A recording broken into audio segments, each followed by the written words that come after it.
Olá, pessoal do sétimo ano, tudo bem? Então, mais uma vez, uma aula de ciências, professor João Gimenez. Vamos prestar bastante atenção nos vídeos, nos slides, tá bom? Acompanhe sempre com o seu livro para que você tire todas as suas dúvidas e caso essa dúvida persista, aí você já sabe como falar comigo, tudo bem? Então, vamos seguir aí.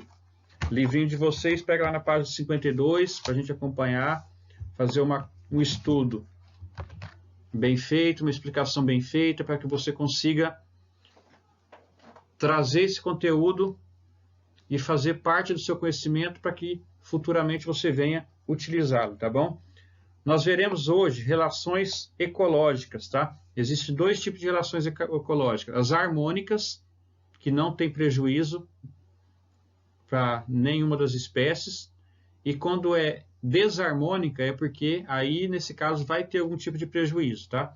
Hoje, nessa aula de hoje, nós só falaremos sobre as relações harmônicas, tá? Porque são muitas, então não daria tempo de colocar as desarmônicas, que vai ficar para a próxima aula, tá bom? Então tá lá, professor João Gimenez, Ciência, sétimo ano. Vamos lá, relações ecológicas. As harmônicas que eu disse para vocês, existem, nesse caso aqui, eu coloquei para vocês 7 tipos, tá? Não, 6 tipos, né? Mutualismo, protocooperação, sociedade, colônia, inquilinismo e comensalismo.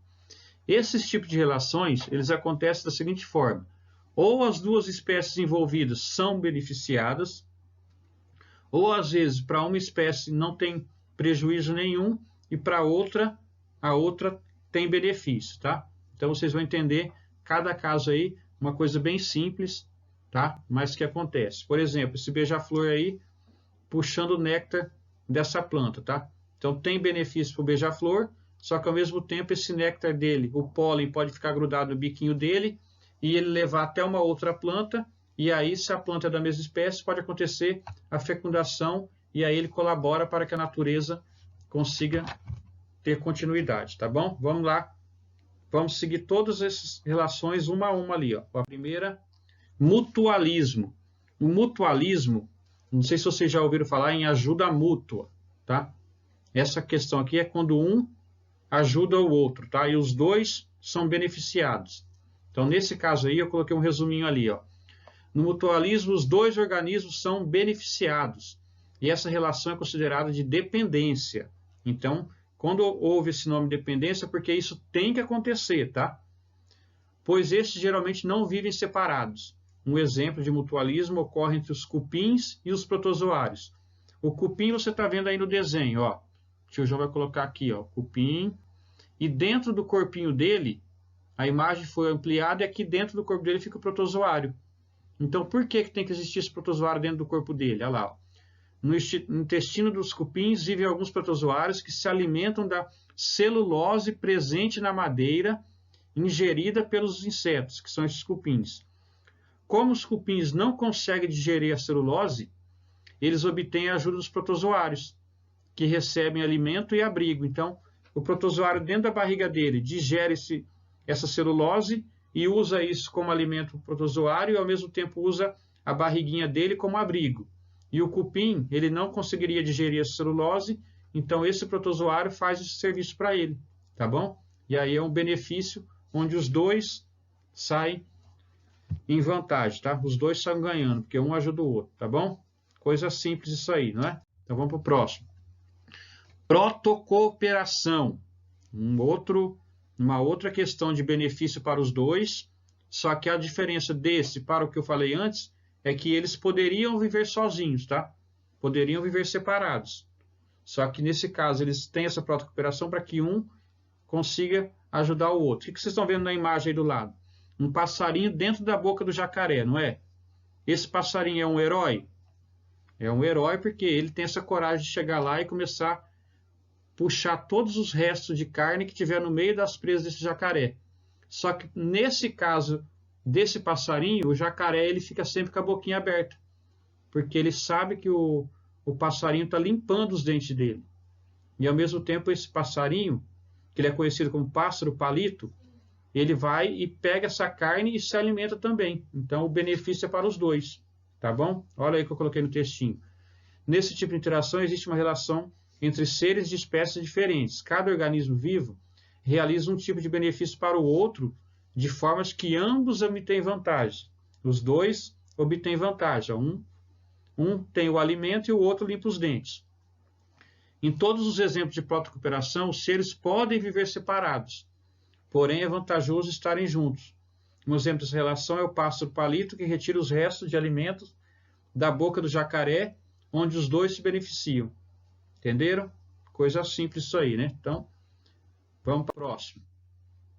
Sociedade. Viver em sociedade não é fácil. Quando nós falamos que o ser humano vive em sociedade, é uma relação assim, não tão bem quanto os animais da natureza, tá? Não pode comparar a sociedade que os seres humanos vivem com uma sociedade de cupins, por exemplo, ou de vespa, ou de formiga, ou de abelha, tá? Porque eles trabalham, cada um exercendo sua função, mas sem um querer causar prejuízo para o outro, tá? E às vezes o ser humano tem essa questão de um querer ser melhor que o outro, né? Vamos lá. Na sociedade, indivíduos de uma mesma espécie vivem reunidos, cooperando uns com os outros e realizando divisão de trabalho. Dizemos que esses organismos vivem em sociedade, como é o caso das abelhas, formigas, vespas e cupins. Para que ocorra a divisão de trabalho, eles se comunicam por meio de toque, cheiro, movimentos e até mesmo sons. Vocês sabem que quando chega lá no formigueiro, por exemplo, que eles vivem em sociedade, cada espécie que lá dentro daquele formigueiro, ela tem a sua função específica, tá?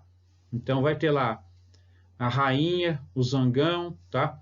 E tem as operárias, cada um vai realizar um tipo de trabalho para que aquela sociedade que eles estão naquele local lá, pode ser um cupim, por exemplo, e aí eles consigam viver bastante tempo, tá bom? E aí nesse livrinho de vocês do Protocooperação, ou da sociedade, quer dizer, nós pegamos um exemplo da formiga, tá? No livro de vocês, lá na página 54, vai estar falando que as operárias fazem a maior parte do trabalho, as rainhas só vão gerar os filhotes, tá? O zangão, depois que ele fecunda a rainha, ele morre. Então, isso aí são coisas que acontecem dentro daquele local. Beleza? Então, vamos para o próximo.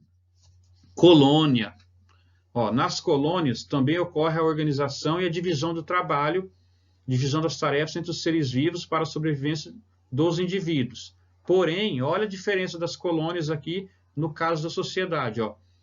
Porém, diferentemente das sociedades, que eu acabei de falar para vocês das formigas, no caso aqui da colônia, esses organismos estão ligados fisicamente, tá? No caso da formiga, uma ajuda a outra, só que elas estão cada uma no seu espaço. No caso da colônia, eles estão ligados fisicamente. Um exemplo desse tipo de interação são os corais, que se desenvolvem nos mares e são formados por vários indivíduos semelhantes, unidos por um esqueleto de calcário. Então, o que deixa esses animais aí, todos na mesma pedra lá, que vocês têm na imagem de vocês aqui, todos unidos, é que eles estão ligados fisicamente e eles vão se unir no coral, do lado do outro, e aí eles formam o quê? Um recife de corais. Beleza?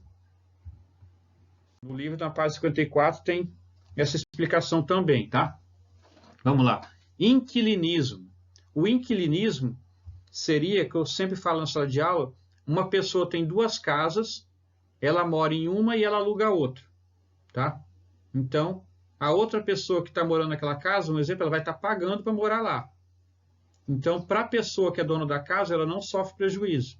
Da mesma forma na natureza. Em ecologia, o termo inquilinismo é utilizado para definir uma relação entre seres de espécies diferentes, na qual um deles atua como abrigo, dando proteção a outro. Andando nos bosques de floresta, é possível identificar uma situação muito comum de inquilinismo. Orquídeas e bromélias, que vivem sobre as árvores mais altas. Então, nessa foto aí do lado, você é uma pessoa que olhou para cima e conseguiu visualizar o que ali, uma orquídea, né? E por que elas preferem viver no alto? Porque ali elas estão livres de algum tipo de predador e ao mesmo tempo elas recebem mais luz solar para elas, só que elas não causam prejuízo para essa árvore, tá? Então ela é uma inquilina, ela está só vivendo lá sobre a outra árvore, mas ela não traz prejuízo para essa árvore, por isso que é uma relação harmônica. Então, continuando ali, orquídeas e bromélias que vivem sobre as árvores mais altas. Para essas plantas, a situação é vantajosa, porque ficam mais protegidas e iluminadas pelo sol. Para as árvores, essa associação é diferente. Então, para a árvore, não tem problema, ela não sofre prejuízo nenhum. Beleza? E a última relação aqui é o comensalismo. O que seria comensalismo? Ó, vocês estão vendo um tubarão ali, e debaixo desse tubarão tem um monte de peixinho ali, não tem? Na imagem? Aqui, ó. Então, são as rêmoras. As rêmoras, elas possuem ventosas, que elas vêm, gruda na pele do tubarão, e aí onde o tubarão vai nadando, elas vão lá grudadas e elas não fazem esforço físico nenhum, porque elas estão grudadas e elas aproveitam e ele vai levando elas. Conforme os tubarões vão se alimentando, ele vai mastigando aquela presa, vai caindo carne da boca dele. E essas rêmoras do lado, elas vão pegando esses pedacinhos de carne aí, tá? Para o tubarão, não tem prejuízo nenhum, tá? Porque para ele, aquele pedacinho de carne que caiu não faz falta. E para elas é vantajoso porque elas conseguem se alimentar usando ele de carona, tá bom? Então, presta atenção aí no textinho que eu coloquei, ó. No comensalismo, uma das espécies beneficiada pela relação de alimentação e a outra, apesar de não obter vantagem, também não sofre prejuízo, que é o caso do tubarão. Um exemplo de comensalismo ocorre entre a rêmora e outros animais marinhos maiores. Com sua ventosa, a rêmora pode pegar uma carona, entre aspas, em peixes maiores como tubarões e outros animais aquáticos. Desse modo, não gasta energia, olha como ela é folgada, né? Ela se gruda nele e nem gasta energia para nadar. Para se locomover, além de se alimentar dos restos de alimentos deixados por esse animal. Então, eles quando vão mastigando, vai caindo muito pedaço de carne da boca dele. Aí elas vão e aproveitam. Beleza, galera? Relações harmônicas, então, são 6 tipos, tá? Vocês, cada tipo tem a sua